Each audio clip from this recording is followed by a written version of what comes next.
Hello friend, कैसे हैं। हमारे चैनल में आप लोग का स्वागत है।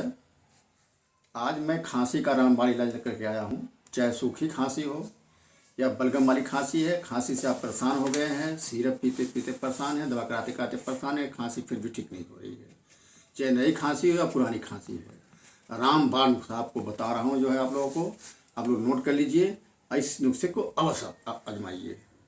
उसमें क्या करना है आप लोगों को, आधा चम्मच काली मिर्च लेना है, आधा चम्मच जो है काला नमक लेना है, 1 चम्मच अजवाइन लेना है, 5-6 दाने जौन है हरी इलायची लेना है, और 5-6 चम्मच यानी समझिए इतना जौन है यानी समझिए जौन है 1 पाव भेली या गुड़ में।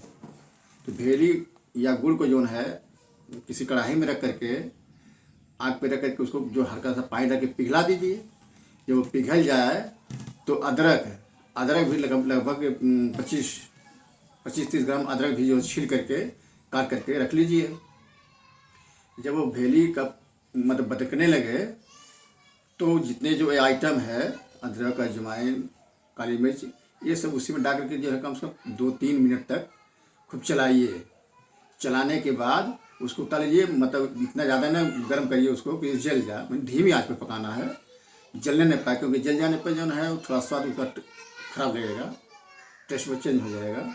उसके बाद उतार लीजिए। उतार लेने के बाद किसी जो है जार में यानी शीशे के जार में इसको रख लीजिए, और रोज़ सुबह 1 चम्मच सीधम पानी से और रात को सोते समय 1 चम्मच जो है सीधम पानी से लीजिए। सुबह शाम इस तरह से करिए, धीरे धीरे जो है नई या पुरानी कोई भी खांसी होगा ठीक हो जाएगा। आप स्वस्थ रहिएगा। धन्यवाद। हमारे चैनल को लाइक एवं सब्सक्राइब करें।